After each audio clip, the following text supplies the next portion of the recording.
الحمد لله رب العالمين والصلاة والسلام على رسوله الأمين وعلى آله وصحبه أجمعين وبعد فأعوذ بالله من الشيطان الرجيم بسم الله الرحمن الرحيم سبحانك لا علم لنا إلا ما علمتنا إنك أنت العليم الحكيم رب اشرح لي صدري ويسر لي أمري واحلل عقدة من لساني يفقهوا قولي اللهم ربي زدني علما۔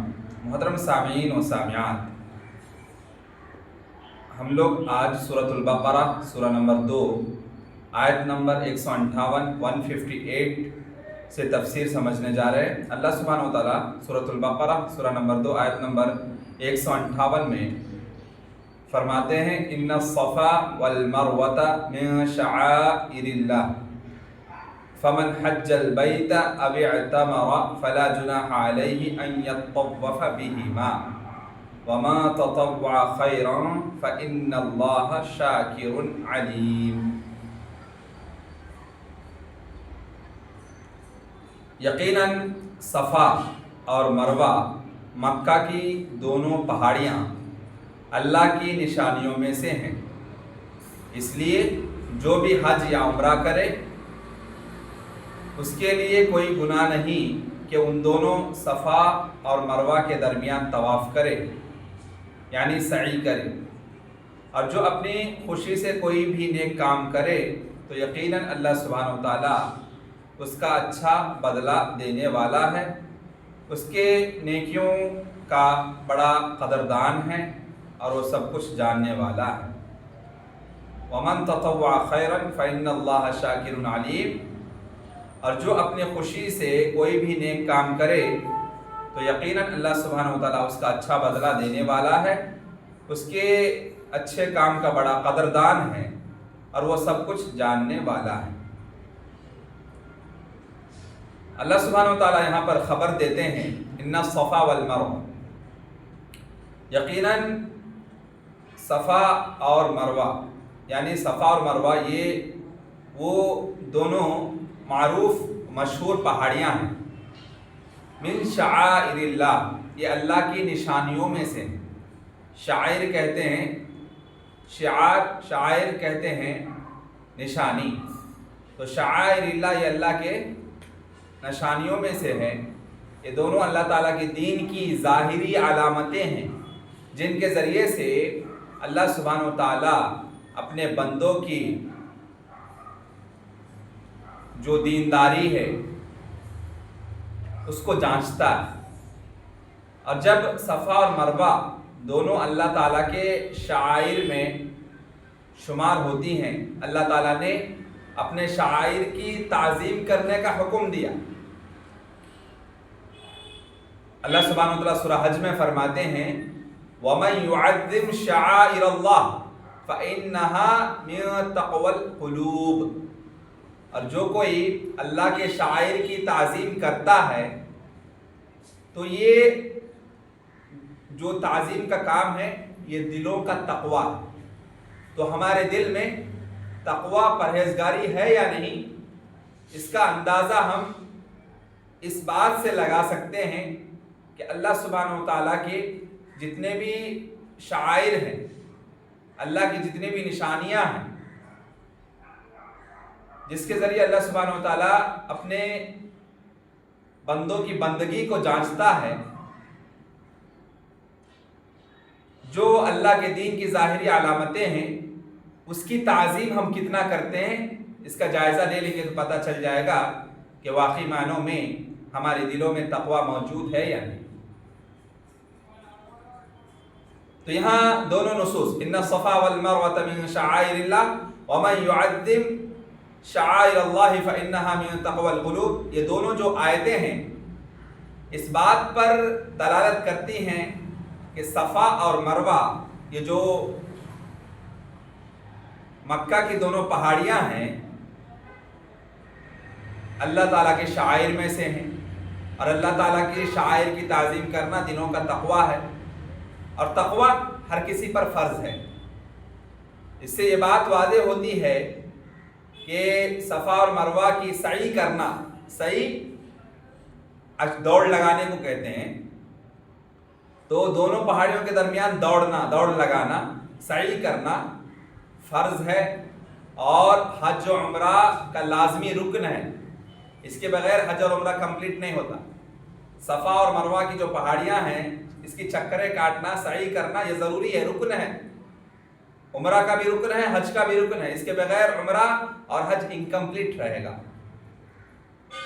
اور یہی جمہور فقہائے کرام کا مسلک ہے، اور نبی کریم صلی اللہ علیہ وسلم کی احادیث بھی اسی بات پر دلالت کرتی ہے کہ صفا اور مروہ مکہ کی دونوں پہاڑیاں حج اور عمرہ کرنے والوں کے لیے ان کے ارکان میں سے ایک رکن ہے، اس کا سعی کرنا. اور آپ صلی اللہ علیہ وسلم نے فرمایا تھا، خود بھی یہ کام کیا تھا اور فرمایا تھا خذوا عنی مناسککم، یعنی اپنے مناسک حج میں مجھ سے اخذ کرو. یعنی حج اور عمرہ کے جو طریقے ہیں نا، عبادت کے جو شروط ہیں، کنڈیشنز ہیں، جیسا میں کرتا ہوں ویسا فالو کرو. اور اس میں یہ بھی نبی کریم صلی اللہ علیہ وسلم صفا اور مروہ یہ دونوں پہاڑیوں کی چکر کاٹتے تھے، سعی کرتے تھے، دوڑ لگاتے تھے. اس کے بعد اللہ سبحانہ وتعالی فرماتے ہیں فمن حج البیت او اعتمر فلا جناح علیہ ان یطوف بہما، جو آدمی بیت اللہ کا حج یا عمرہ کرے تو اس پر کوئی گناہ نہیں کہ ان کا طواف کرے. جاہلیت کے زمانے میں کیا ہوتا تھا، صفا اور مروہ یہ دونوں پہاڑیاں پر بت نصب تھے، مورتی نصب تھی، جن کی مشرکین مکہ پوجا کرتی تھی، پوجا کی جاتی تھی ان کی. اس لیے اس وہم کو، اس کنفیوژن کو دور کرنے کے لیے مسلمانوں کے رفع حج کے لیے فرمایا، کیونکہ مسلمان کیا سمجھیں گے، صفا و مروہ ہم تو عبادت کر رہے ہیں، حج کر رہے ہیں، عمرہ کر رہے ہیں، صفا مروہ کے اوپر تو مشرکین جا کے پوجا کرتے ہیں، سمجھ رہے. اس رفع حج کو دور کرنے کے لیے مسلمانوں سے اللہ سبحانہ وتعالیٰ فرماتے ہیں کہ ان کے طواف میں کوئی گناہ نہیں ہے. اللہ تعالیٰ نے اس وہم کو رفع کرنے کے لیے، اس گمان کو دور کرنے کے لیے گناہ کی نفی کی کہ کوئی گناہ نہیں ہے، تم جاؤ صفا اور مروہ پر سعی کرو، یہ مشرکانہ عمل نہیں ہے، یہ میرا حکم ہے. اب اس کا معنی یہ نہیں ہے کہ ان کے مابین سعی لازم نہیں، سعی لازم ہے، ضروری ہے. حج اور عمرہ میں ان کی سعی میں بطور خاص گناہ کی نفی کی گئی کہ مشرکین مکہ زمانے جاہلیت میں جو مورتیوں کو نصب کر کے پوجا کرتے تھے یہ عمل نہیں رہا، یہ میرا حکم ہے، اب وہ عمل چھوڑ دو، یہ حکم کرو، سعی کرو. جس طریقے سے وہ مورتیوں کا پوجا پاٹ کرتے تھے، وہ اب پوجا پاٹ کرنے کی ضرورت نہیں ہے، صرف سعی کرو. اور یہ بھی دلالت کرتی ہے اس بات کی بھی، یہ آیتیں حج یا عمرہ کے بغیر صرف ان کی سعی کرنا بھی جائز نہیں. سمجھ رہے، حج میں جائیں گے یا عمرہ میں جائیں گے تبھی صفا مروہ کی سعی کرنا ہے، دوڑ لگانا وہاں پہ. حج میں نہیں گئے، عمرہ میں نہیں گئے، نارملی جا کے سعی کرنا، چکر کاٹنا ضروری نہیں، اور یہ جائز بھی نہیں ہے. حج میں ہوں گے یا عمرہ میں ہوں گے اسی وقت جو ہے صفا اور مروہ کے دونوں جو پہاڑیاں ہیں مکہ میں، اس کی سعی کرنا، وہاں پہ دوڑ لگانا ہے.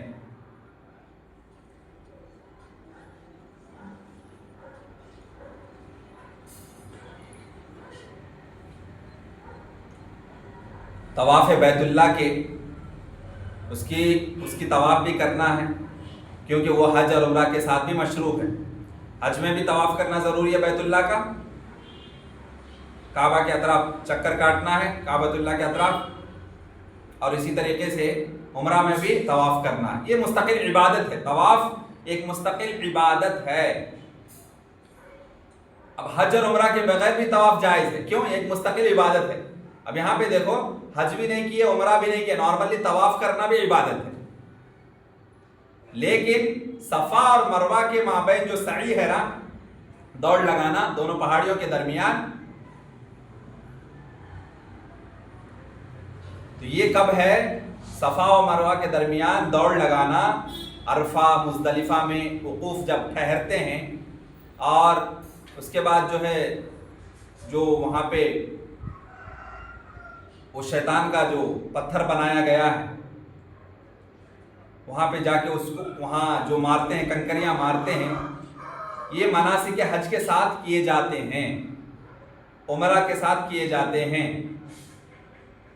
نارملی میں صفا مروہ کی سعی کرنا ضروری نہیں ہے، جائز بھی نہیں ہے، لیکن طواف مستقل عبادت ہے، وہ آپ کبھی بھی کر سکتے ہیں، کوئی مسئلہ نہیں، اس کے لیے حج شرط نہیں، عمرہ شرط نہیں۔ اب یہ افعال جو ہے نا، حج بھی نہیں کر رہے، عمرہ بھی نہیں کر رہے، صرف جو ہے صفا اور مروہ کی جا کے چکریں کاٹ رہے ہیں، وہاں پہ جا کے دوڑ لگا رہے ہیں، صرف صفا اور مروہ، حج بھی نہیں، عمرہ بھی نہیں، تو پھر یہ جب مناسک حج کے ساتھ نہیں کیے جائیں گے، اکیلے کوئی بندہ جا کے کرتا ہے نارملی اپنے آپ سے، اپنے طرف سے کر لیتا ہے، تو یہ بدعت ہوگا۔ اس لیے کہ بدعت کی بھی دو اقسام ہیں، دو قسمیں ہیں بدعت کی، ایک یہ کہ اللہ تعالیٰ کی کسی ایسے طریقے سے عبادت کرنا جو اصل میں ہے ہی نہیں ہے، تو یہ طریقہ جو ہے اللہ کی عبادت کا طریقہ نہیں ہے نا۔ حج اور عمرہ میں، مناسک حج میں، مناسک عمرہ میں صفا اور مروہ جو دونوں پہاڑیاں، اس کے اوپر سعی کرنا، دوڑ لگانا مشروع ہے۔ اب آپ حج بھی نہیں کر رہے ہیں، عمرہ بھی نہیں کر رہے، نارملی صرف صفا اور مروہ پہ جا کے چکریں کاٹ رہے، دوڑ لگا رہے، تو پھر یہ بدعت کہلائے گا، کیونکہ اللہ نے مشروع قرار نہیں دیا۔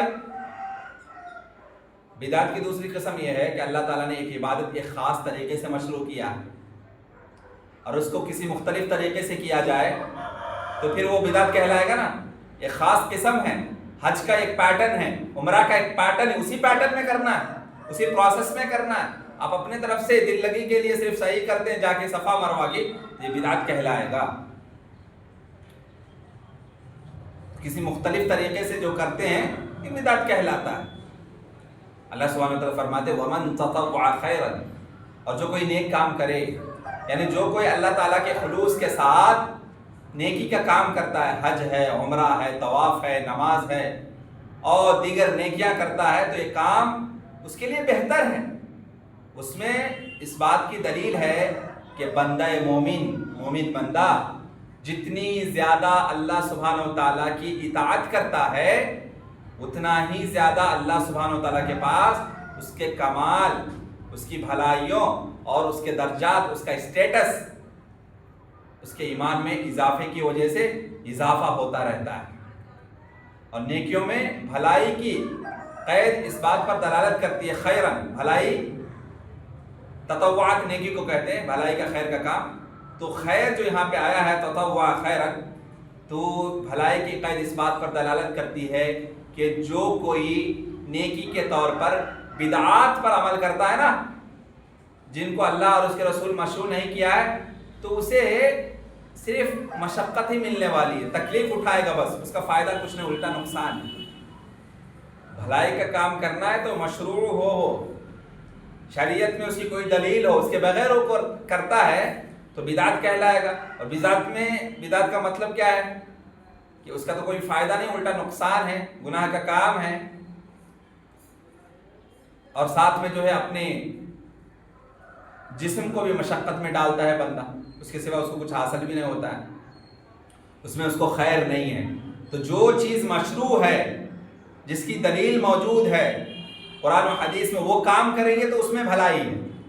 جو چیز قرآن و حدیث میں موجود نہیں، بدعت کا کام کرتے ہیں، تو پھر اس میں نقصان ہی نقصان ہے، مشقت ہے، اپنے جسم کو تھکانا ہے، اس سے زیادہ اس کا کوئی فائدہ نہیں۔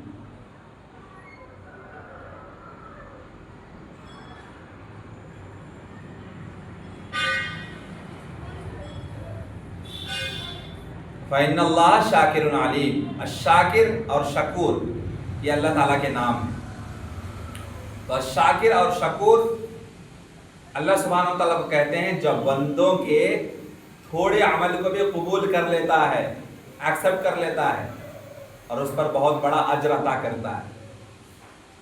شاکر شکور کا مطلب ہوتا ہے وہ اللہ سبحانہ وتعالیٰ جو بندوں کے تھوڑے عمل سے راضی ہو جاتا ہے، اس کو قبول کر لیتا ہے اور اس پر بہت بڑا اجر عطا فرماتا ہے۔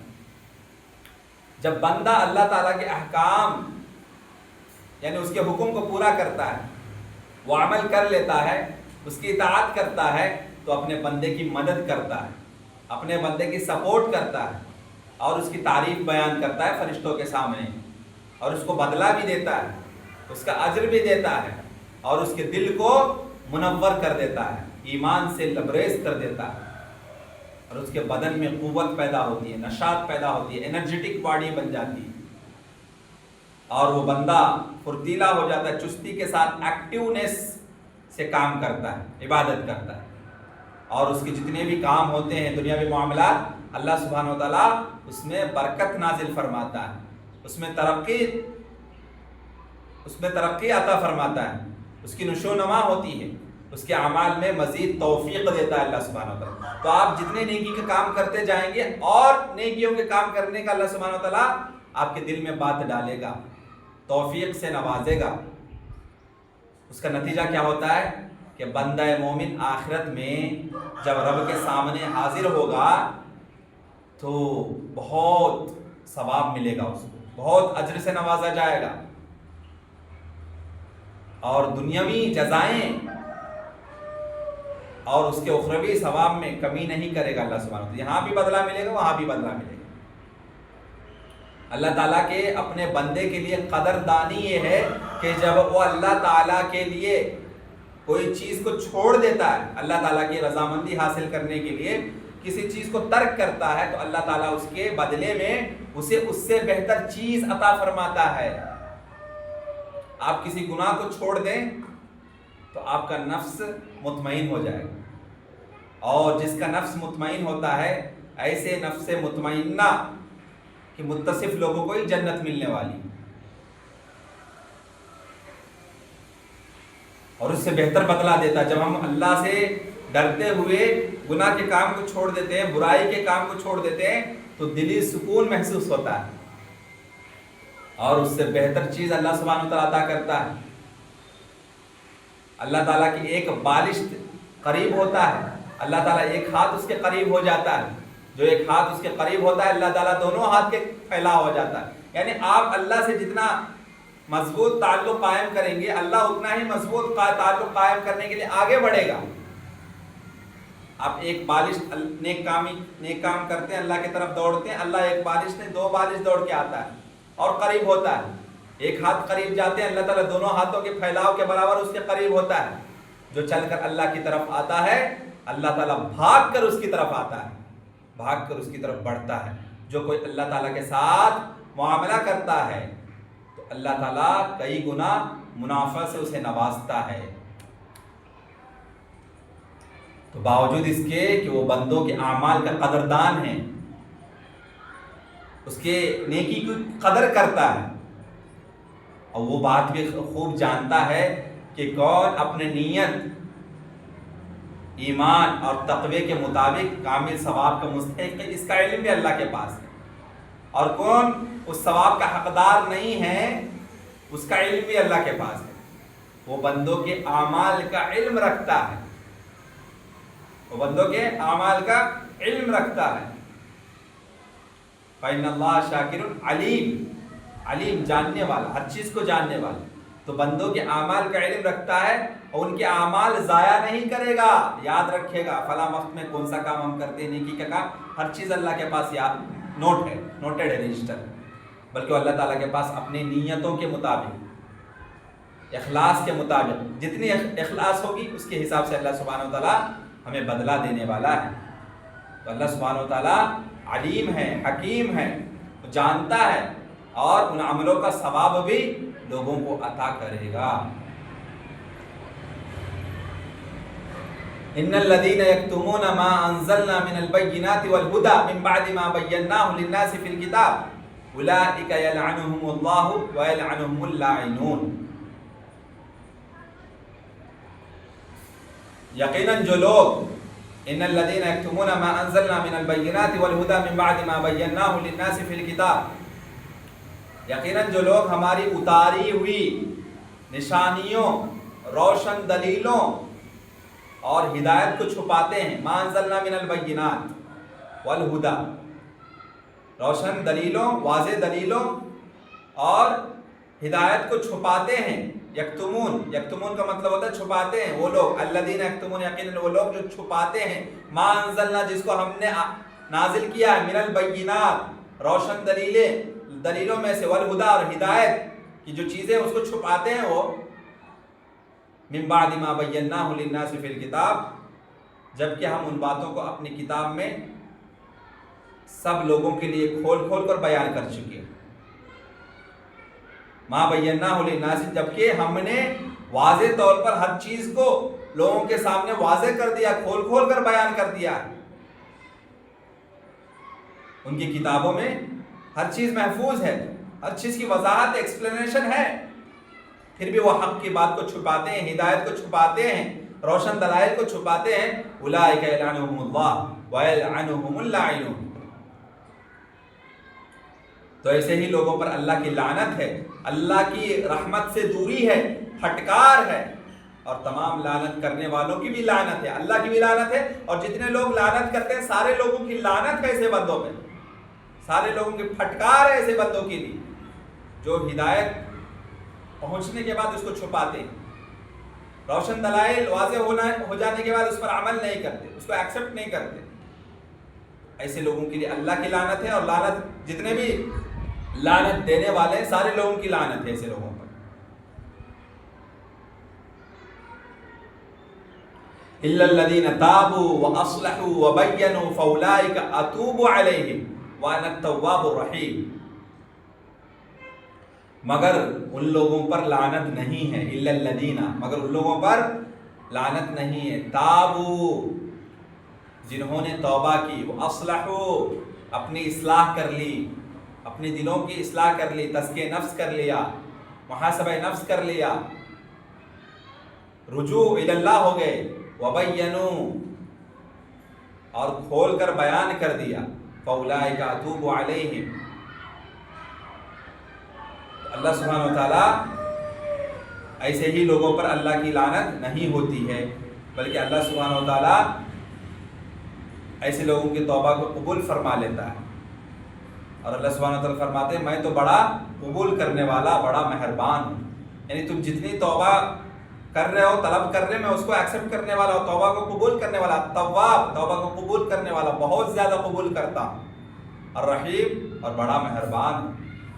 مگر ان لوگوں پر الا الذین تابوا، ان لوگوں پر لعنت نہیں ہے اللہ کی جن لوگوں نے سچی توبہ کر کے، تابوا، سچی توبہ کر لیے، وہ توبۃ نصوح کر کے اپنے آپ کو گناہوں سے دور رکھ لیے، ہدایت کو جو چھپائے ہوئے تھے اسے اعراض کر لیے، اور جو ہدایت یافتہ ہو گئے، روشن دلائل کو جو چھپا رکھے تھے پھر جو ہے توبہ کر لی اور روشن دلائل پر عمل کرنے لگے، اپنی اصلاح کر لی، سدھر گئے، حق کو کھول کھول کر بیان کیا، حق کو چھپایا نہیں، جو چیز چھپایا تھا اس کو پھر بیان کرنے لگے، حق کو کھول کھول کر واضح کیا، بیان کر دیا. فاولئک اتوب علیہم، میں ایسے لوگوں کی توبہ قبول کرتا ہوں.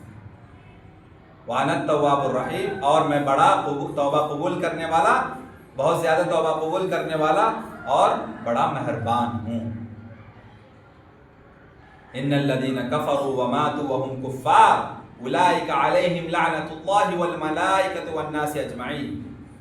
یقیناً وہ لوگ جنہوں نے کفر کیا، ان الذين كفروا، یقیناً وہ لوگ جنہوں نے کفر کیا، وماتوا وهم كفار، اور مر گئے، وماتوا، اور وہ مر گئے، وهم كفار، اس حال میں جو کفر پر تھے، کفر پہ ہی ان کا انتقال ہو گیا. اولئک علیہم لعنت اللہ، تو یہی لوگ ہیں ان پر اللہ کی لعنت ہے، اللہ کے فرشتوں کی لعنت ہے، اور والناس اجمعین، سارے لوگوں کی، سب کی لعنت ہے ان پر. بے شک جن لوگوں نے کفر کیا، اسلام قبول نہیں کیا، اور وہ کفر انکار کی حالت ہی میں مر گئے، تو ان پر اللہ کی لعنت ہے، اللہ کی رحمت سے دوری ہے، پھٹکار ہے، اور فرشتوں کی اور تمام لوگوں کی لعنت ہے ان لوگوں کے اوپر جو کفر کی حالت میں مر گئے. خالدین فیہا لا یخفف عنہم العذاب ولا هم ينظرون، وہ لوگ اسی جہنم میں، اسی لعنت میں ہمیشہ ہمیش رہیں گے، نہ تو ان سے عذاب ہلکا کیا جائے گا. لا یخفف عنہم العذاب، ان سے عذاب ہلکا نہیں کیا جائے گا. ولا هم ينظرون، اور نہ ہی انہیں ڈھیل دی جائے گی، مہلت دی جائے گی، نہ ہی انہیں مہلت دی جائے گی، ڈھیل دی جائے گی.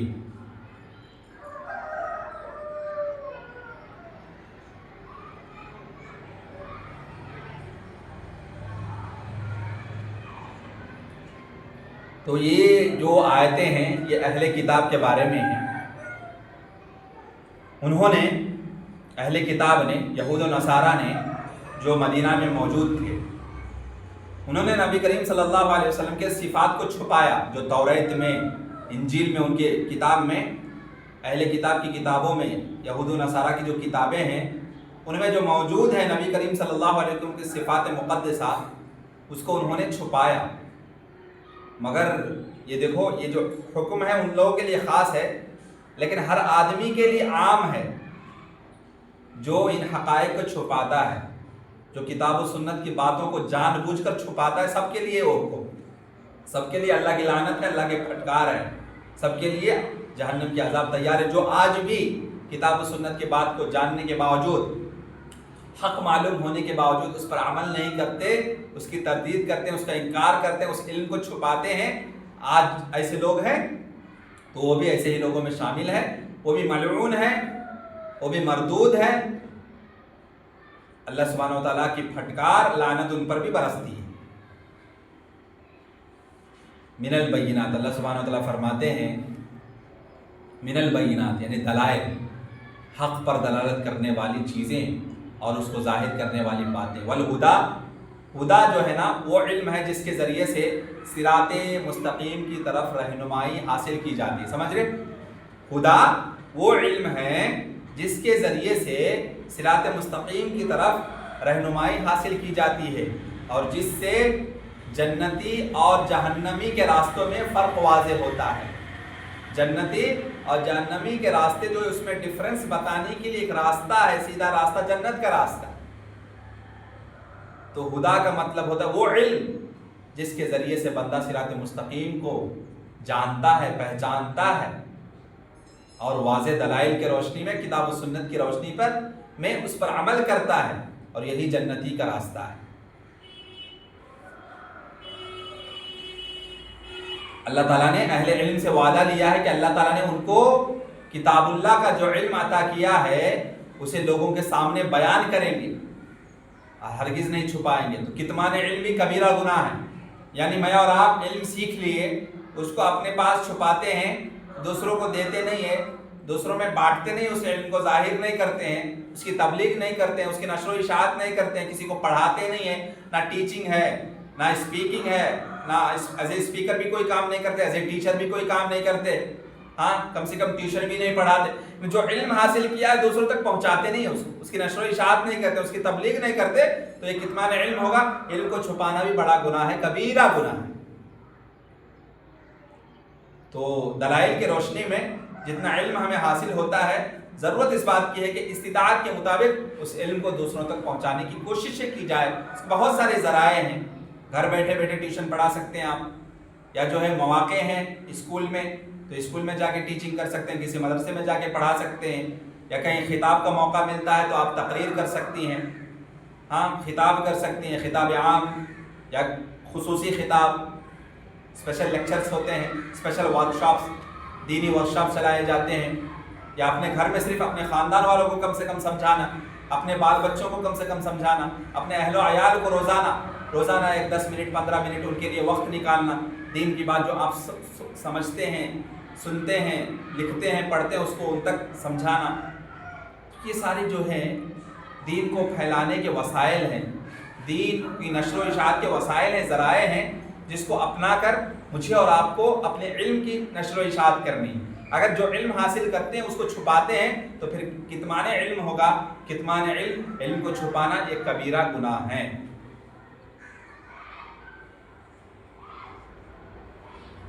تو یہاں چھپانے کا مطلب یہ ہے کہ جو کفار و مشرکین اہل کتاب تھے وہ نبی کے جو بھی صفات ہیں اس کو جانتے تھے، ان کی کتابوں میں موجود تھی، اس کا انکار کرتے تھے، تو یہ تو ڈائریکٹ جہنمی ہے۔ یعنی کتمان علم یعنی دین کا علم حاصل ہونے کے بعد نہیں، بلکہ ان کو جو دھرم ہے، جو دین اسلام ہے، یہ صحیح ہے معلوم ہو گیا ان کو، پھر بھی اس اسلام میں داخل نہیں ہوتے، اسلام کا انکار کرتے، تو ایسے لوگوں کے لیے ہمیشہ ایسے لوگ ملعون ہیں، اللہ کی لعنتیں اور تمام لعنت کرنے والوں کی لعنتیں برستی رہتی ہیں، اور جہنم ہے ان کا ٹھکانہ ہمیشہ ہمیشہ رہیں گے۔ ایک ہے دوسری کیٹیگری ایسے لوگوں کی ہے جو دین میں ہیں، دیندار ہیں، علم حاصل کرتے ہیں لیکن لوگوں تک اس علم کی نشر و اشاعت نہیں کرتے، تو یہ کبیرہ گناہ ہے۔ ایک ہوتا ہے دین کا علم چھپانا، یعنی دین پر عمل ہی نہیں کرنا، اس دین کو قبول ہی نہیں کرنا۔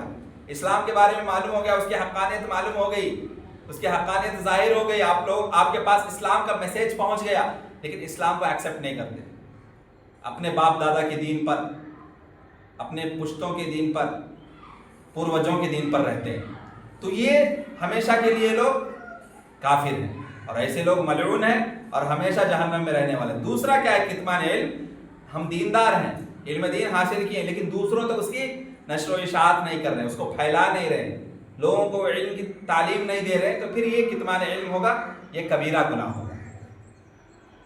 جب علم کی نشر و اشاعت کے مواقع ملتے ہیں، اس کو یوٹیلائز کرنا چاہیے، اس کا صحیح استعمال کرنا چاہیے، اس موقع کا، اس اپرچونٹی کو چھوڑنا نہیں چاہیے۔ آپ کو علم حاصل کیے ہیں، آپ کو اپرچونٹی مل رہا ہے ٹیوشن پڑھانے کا، پڑھائی، اپرچونٹی مل رہا ہے اسکول میں ٹیچنگ کا، ٹیچنگ کیجیے، اپرچونٹی مل رہا ہے کسی کالج میں لیکچر کا، لیکچر دیجیے، کہیں ورک شاپ چل رہا ہے، آپ کو اپرچونٹی مل رہا ہے، مواقع حاصل ہو رہے ہیں کہ جا کے وہاں پہ کچھ آپ دین کی باتیں کر سکتی ہیں، کیجیے، یہ مواقع ہاتھ سے جانے نہ دیں، ورنہ کتمان علم ہوگا۔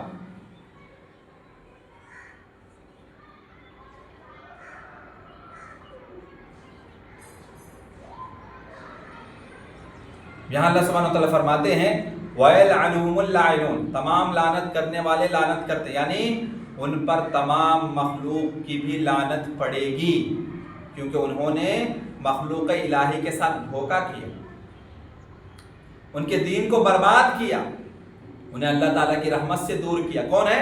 یہود و نصارہ کے جو عالم دین تھے نا، ان کی کتاب، وہ خود اپنی کتاب پڑھتے تھے، اس میں نبی کی صفات ان کو معلوم تھا، لیکن انہوں نے لوگوں سے چھپائے رکھا اس بات کو، اسلام قبول کرنے نہیں دیا، چانس نہیں ملا نا یہود و نصارہ کو، کیونکہ ان کے عالم دین جانتے تھے، لیکن لوگوں تو اس بات کی تبلیغ نہیں کی ہے کہ دیکھو ہماری کتاب میں خود نبی کے بارے میں ان کے اوپر ایمان لے آؤ، یہ کام نہیں کیے وہ لوگ، ان کے علماء، یہود و نصارہ کے علماء یہ کام نہیں کیے، تو ان کے بارے میں کہا جا رہا ہے کہ انہوں نے اللہ کے مخلوق، اللہ کے بندے کے ساتھ دھوکہ کیا، یہود و نصارہ کے علماء، ان کے دین کو برباد کیا، انہیں اللہ تعالیٰ کی رحمت سے دور کیا، کیونکہ اسلام قبول کر لیتے اللہ کی رحمت ان پر نازل ہوتی۔ اب اللہ کی رحمتوں برکتوں سے دور کرنے والے کون ہوئے؟ ان کے علماء ہوئے، جو ان کی کتابوں میں موجود ہے آخری نبی کے بارے میں، اس علم کو انہوں نے چھپایا۔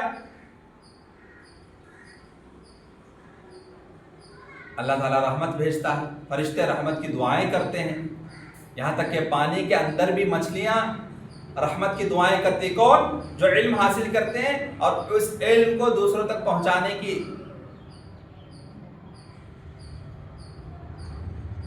اس میں محنت کرتے رہتے ہیں، یعنی علم حاصل کرنا یا علم کو دوسروں تک پہنچانا، علم کی نشر و اشاعت کرنا، ایک ہے ایجوکیشن حاصل کرنا، تعلیم حاصل کرنا ایز اے اسٹوڈنٹ، اور ایک ہے ایز اے ٹیچر، تو اسٹوڈنٹ اور ٹیچر دونوں کے لیے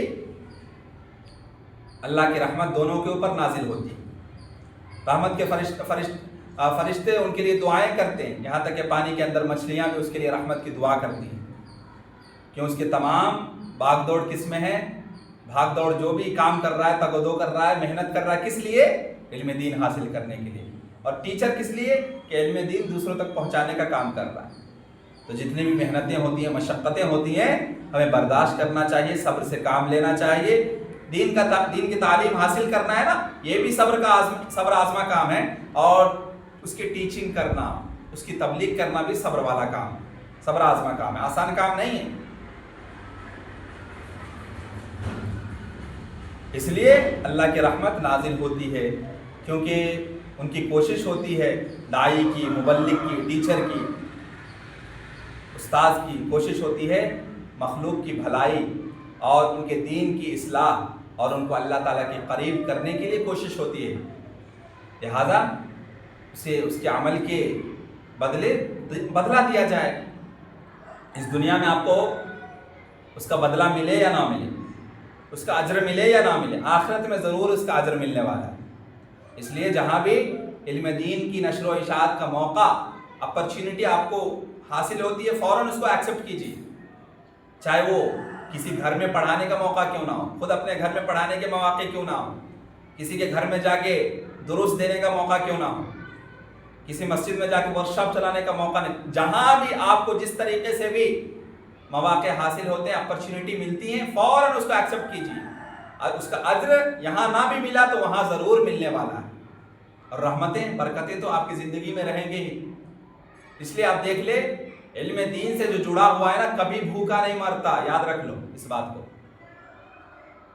اللہ کے وہ بندے جو علم دین حاصل کرتے ہیں یا علم دین کے نشر و اشاعت کرتے ہیں، اس کے ٹیچرز ہیں، یہ کبھی بھوکا نہیں مرتے.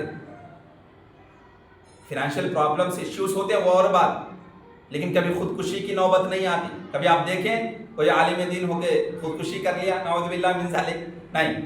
اور دوسرے فیلڈ میں رہنے والے خودکشی کرتے ہیں. اسکول ٹیچرز خودکشی کرتے ہیں، کالج کا پروفیسر لیکچر خودکشی کرتا ہے. کیوں؟ اس لیے کہ وہ کسی کو دین کی طرف نہیں بلاتا، وہ کسی دین کی نشر و اشاعت نہیں کرتا ہے. وہ صرف پروفیشنل ہے، پروفیشنل کام کرتا ہے، بس اس کا پروفیشن ہے، وہ اس کا کام ہے، اس کا اجرت لے رہا ہو، سیلری لے رہا ہے اس کی، لیکن اس کا یعنی خلوص للہ کے ساتھ وہ کام نہیں کر رہا. سیلری پیمنٹ کے حساب سے کام کرتا ہے، وہ period to period, hour to hour. اگرچہ اس کو سیلری نہیں ملے گی تو چھوڑ دے گا، لیکن دین کا کام ایسا نہیں. کسی عالم دین کو آپ اس کی اجرت نہیں دیں گے، یہ اجرت نہیں ہے، ان کے وقت کا تقاضا ہوتا ہے، وقت دیتے ہیں تو اس پیسہ دیتے، وہ اور بات ہو، پیمنٹ ہوتا ہے. لیکن کسی عالم دین کو آپ پیسہ بھی نہیں دیں گے، وہ کام کرتے چلے جائیں گے، کبھی پوچھیں گے نہیں کہ میرا سیلری مجھے دو. خلوص للہ کے ساتھ کام کرتے ہیں. اگرچہ تھوڑا بھی ان کو سیلری ملتی ہے، اس پر گزارا کر لیتے ہیں وہ زندہ، لیکن کبھی ایسی نوبت نہیں آتی، بھوکمری کے شکار نہیں ہوتے کہ وہ جا کے خودکشی کر لیں. اللہ کی رحمت ہمیشہ نازل ہوتی ہیں، یہاں تک کہ سمندر کی مچھلیاں بھی ان کے حق میں رحمت کی دعائیں کرتی ہیں، فرشتے بھی ان کے لیے رحمت کی دعائیں کرتے، اس لیے ان کی زندگی میں خوشحالی ہوتی ہے. کبھی آپ دیکھیں کوئی عالم دین اپنے ماں باپ کا نافرمان ہے؟ نہیں ہو سکتا ایسا. تو علم دین حاصل کرنا، علم دین حاصل کرنے کے لیے کوشش کرنا یا علم دین سکھانے کے لیے کوشش کرنا، جتنی بھی محنت لگ رہی ہے نا، ایز اے اسٹوڈنٹ یا ایز اے ٹیچر یا ایز اے اسپیکر، اس کا اجر یہاں نہ بھی ملے، اللہ سبحانہ وتعالیٰ وہاں ضرور دینے والا ہے. اب اللہ سبحانہ وتعالیٰ فرماتے ہیں اس کے بعد کی آیت میں، الا الذین تابوا، ان لوگوں کے لیے لعنت نہیں ہے. کن لوگوں کے لیے؟ جنہوں نے توبہ کر لی، یعنی جو ندامت کے ساتھ گناہ چھوڑ دیے اور آئندہ گناہ نہ کرنے کا عزم و حوصلہ کر لیا کہ اب میں گناہ نہیں کروں گا، اب کتمان علم نہیں کروں گا، جو حقیقت ہے وہی واضح کروں گا، اب حق کو نہیں چھپاؤں گا. اس کا عزم کر لیا، عزم مصمم، پختہ ارادہ کر لیا، اللہ کی طرف لوٹے، رجوع اللہ ہوئے، اپنے گناہوں کا احساس ہوا، اس پہ شرمندگی کا احساس ہوا، اللہ کی طرف لوٹے، توبہ استغفار کیے، وَأَصْلَحُوا، اور اپنی حالت درست کر لی، سدھر گئے، اپنے فاسد عملوں کی اصلاح کر لی. صرف برے کام کا چھوڑ دینا ہی کافی نہیں، اس کی جگہ اچھے کام کا اختیار کرنا بھی ضروری ہوتا ہے. تو کتمان حق کے جو مرتکب تھے، حق کو جو چھپانے والے تھے، صرف یہی کافی نہیں کہ وہ گناہ کو چھوڑ دیا، بلکہ اس کے لیے ضروری ہے کہ وہ حق کو بھی ظاہر کرے. اب تک جو حق چھپا رہے تھے نا، اس کو ظاہر کرنا کہ میں اب تک حق کو چھپا رہا تھا، اب میں حق پر آ چکا ہوں، حق کی تبلیغ کر رہا ہوں. تو جس چیز کو چھپا رہے تھے اس کی آپ تبلیغ کرنا ہے، گناہ کو چھوڑنا ہے، اور جو نیکی کے کام، بھلائی کے کام ہے اس کی تبلیغ کرنا ہے، پریکٹیکلی عمل بھی کرنا ہے، لوگوں کو سمجھانا بھی. یہی وہ آدمی ہے جس کی توبہ اللہ تعالیٰ قبول کر لیتا ہے، کیونکہ اس پر توبہ کا دروازہ بند نہیں ہے. جو کوئی اللہ تعالیٰ کے سامنے توبہ کا سبب لے کر توبہ کے لیے حاضر ہوتا ہے، اللہ تعالیٰ اس کی توبہ قبول کر لیتا ہے. کیوں؟ اللہ سبحانہ وتعالیٰ التواب، بڑا معاف کرنے والا ہے. یعنی وہ اپنے بندوں کے ساتھ گناہ کے بعد عفو و درگزر سے پیش آتا ہے. جب وہ توبہ کر لیتے ہیں، جب بندے اس کی طرف رجوع کرتے ہیں، اس کی طرف لوٹتے ہیں، دین کی طرف لوٹتے ہیں، تو روک لینے کے بعد ان پر احسان و نعمتوں کی بارش کر دیتا ہے. اب تک روکا تھا، احسان کی بارشیں روک لیا تھا. کیوں؟ وہ نافرمان تھے. اب جو ہے اللہ کے فرما بردار بن گئے، تو یہاں سے ان کے اوپر احسان، نعمتوں اور رحمتوں اور برکتوں کا نزول ہوتا ہے، اس کی بارش نازل فرماتا ہے. الرحیم، اس ہستی کو کہتے ہیں اللہ سبحانہ وتعالیٰ جو عظیم ہے، جو بے پایاں رحمت سے متصف ہے. یہ اس کی رحمت ہے کہ اس نے انہیں توبہ اور انابت کی توفیق. تو یہ جو اللہ کی رحمت ہے جی، آپ گمراہ تھے حق پر آ گئے، باطل تھے حق کو پہچان کر حق پر آ گئے، جو کتمان علم آپ تک چھپا رہے تھے اس کو پھر ظاہر کرنے لگے، تو یہ اللہ کی توفیق ہے، یہ اللہ کی رحمت ہے جس نے توفیق بخشی. تو توبہ کی اور اللہ کی طرف پلٹے، اللہ توفیق نہ بخشے تو پھر رجوع الی اللہ بھی نصیب نہیں ہوتا بندے کو. پھر اس نے ان پر رحم کیا، یعنی اللہ سبحانہ و تعالیٰ اپنے لطف و کرم سے ان کی توبہ قبول فرما لی. اور یہ اس آدمی کا حکم ہے جو گناہوں سے توبہ کرتا ہے.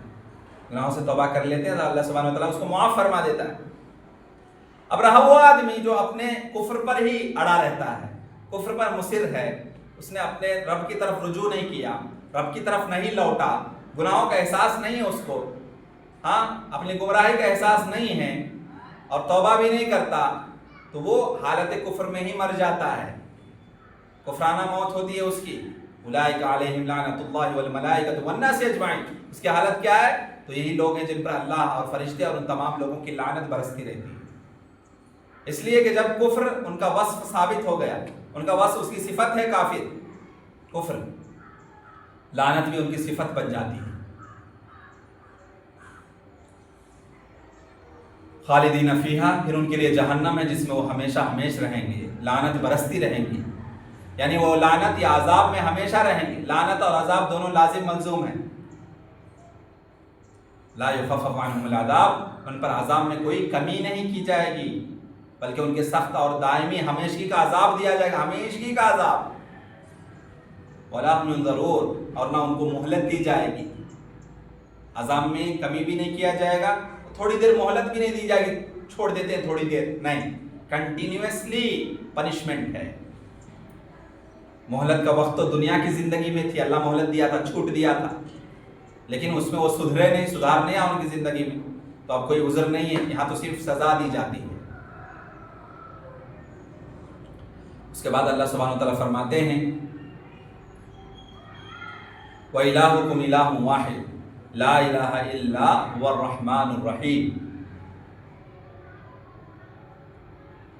اور اے لوگو، تم سب کا معبود، معبود برحق، سچا معبود جس کی عبادت کی جائے، خالص عبادت جس کی جائے، جس کی پوجا کی جائے، وہ ایک ہی معبود ہے، واحد.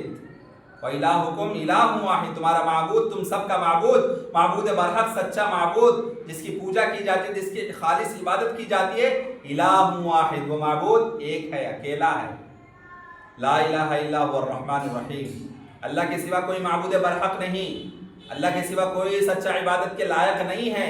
وہ الرحمن الرحیم، وہ بڑا مہربان، نہایت مہربان، اور رحیم، بڑا رحم کرنے والا ہے. تو اے لوگو، تم سب کا معبود جس کی عبادت کی جائے، جس کی خالص پوجا کی جائے، وہ صرف اللہ سبحانہ و تعالیٰ ہے، وہ ایک ہے، وہ ایک ہی معبود ہے، اس کے علاوہ کوئی حقیقی اور سچا معبود نہیں ہے. وہ بڑا مہربان ہے اور بڑا رحم کرنے والا ہے. آخر میں اللہ سبحانہ و تعالیٰ یہاں پہ توحید کی دعوت دے رہے ہیں، یعنی الہ واحد ایک ہے، معبود برحق ہے، وہ اپنی ذات، اپنے اسماء و صفات، اپنے افعال میں اکیلا ہے. اس کی ذات میں اس کا کوئی شریک نہیں ہے، اس کا کوئی ہم نام نہیں ہے، اس کا کوئی ہمسر نہیں ہے، اس کا کوئی پارٹنر نہیں ہے، اس کی کوئی مثال نہیں ہے، اور نہ اس کی کوئی نظیر ہے. بے مثال، بے نظیر ہے، اس کے جیسا کوئی نہیں، اس کے سوا کوئی کائنات کو پیدا کرنے والا نہیں. خالق، مالک، مدبر، رازق، ہر چیز وہی ہے. رزاق وہی ہے، مدبر وہی ہے، تدبیر کرنے والا وہی ہے. پورا یونیورسل سسٹم کی اتھارٹی اسی کے ہاتھ میں، سپریمیسی اسی کے ہاتھ میں ہے، تدبیر کرنے والا وہی ہے. جب حقیقت حال یہ ہے تو اس بات کا صرف وہی مستحق ہے کہ ہر قسم کی عبادت صرف اسی کے لیے ہے، اور اس کی مخلوق میں سے کسی کو اس کا شریک نہیں ٹھہرایا جائے گا. اور رحمان الرحیم، کہ وہ رحمان اور رحیم ہے، یعنی وہ بے پایا رحمت سے متصف ہے، کسی اور کی رحمت اس سے مماثلت نہیں رکھ سکتی. اس کی جتنی رحمت ہے اتنی رحمت کسی کے پاس نہیں. اس کی بے پایا رحمت ہر چیز کا احاطہ کیے ہوئی ہے، اور اس کی رحمت ہر زندہ چیز کے لیے عام ہے. اس کی رحمت ہی کے باعث تمام کائنات وجود میں ہیں.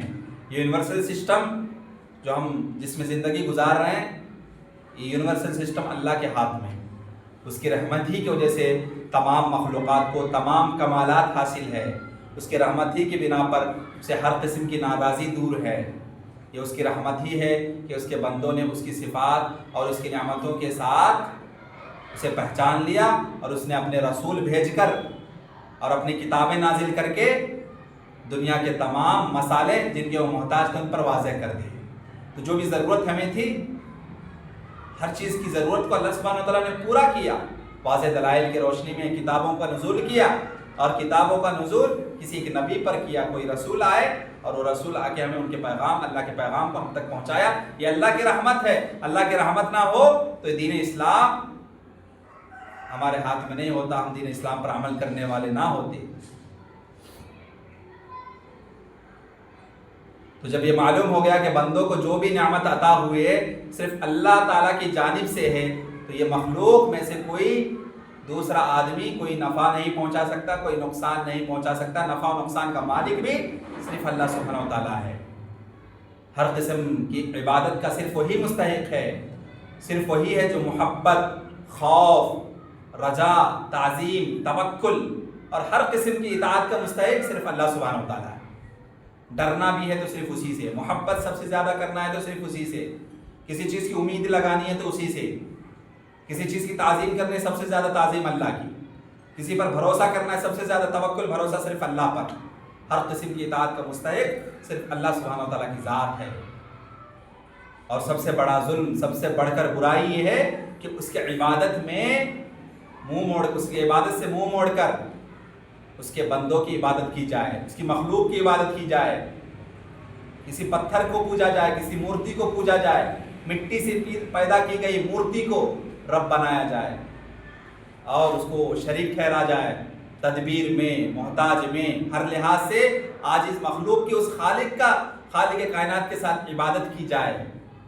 یہ سب سے بڑا ظلم ہے، سب سے بڑا جرم ہے دنیا کا۔ تو اس آیت کریمہ میں اللہ سبحانہ و تعالیٰ کی وحدانیت، اس کی الوہیت کا اس بات ہے، اور اس بات کا بھی کہ مخلوقات میں سے کوئی بھی الوہیت کا مستحق نہیں، معبود صرف اللہ سبحانہ و تعالیٰ کی ذات ہے۔ توحید الوہیت پر اصل دلیل کا بیان یہ ہے کہ اس کی رحمت کا اس بات ہے جس کے آثار سے تمام نعمتوں کا وجود آتا ہے، تمام مصائب کا دور ہونا ہوتا ہے۔ یہ اس کی وحدانیت کی ایک اجمالی دلیل ہے۔ اس کے بعد تفصیلی دلائل آ رہے ہیں اللہ سبحانہ و تعالیٰ کے تعلق سے۔ اس کے بعد کی آیتوں میں دعا ہے رب العالمین سے کہ اللہ سبحانہ و تعالیٰ مجھے اور آپ کو اللہ تعالیٰ کی جو بھی احکامات ہیں اس کو قرآن و حدیث کی روشنی میں اس پر عمل کرنے کی توفیق عطا فرمائیں، اور مجھے اور آپ کو توحید کو سمجھ کر اس پر عمل کرتے ہوئے دوسروں تک اس کی تبلیغ کرنے کی توفیق عطا فرمائیں۔ وآخر دعوانا الحمد للہ رب العالمین۔ السلام علیکم ورحمۃ اللہ وبرکاتہ۔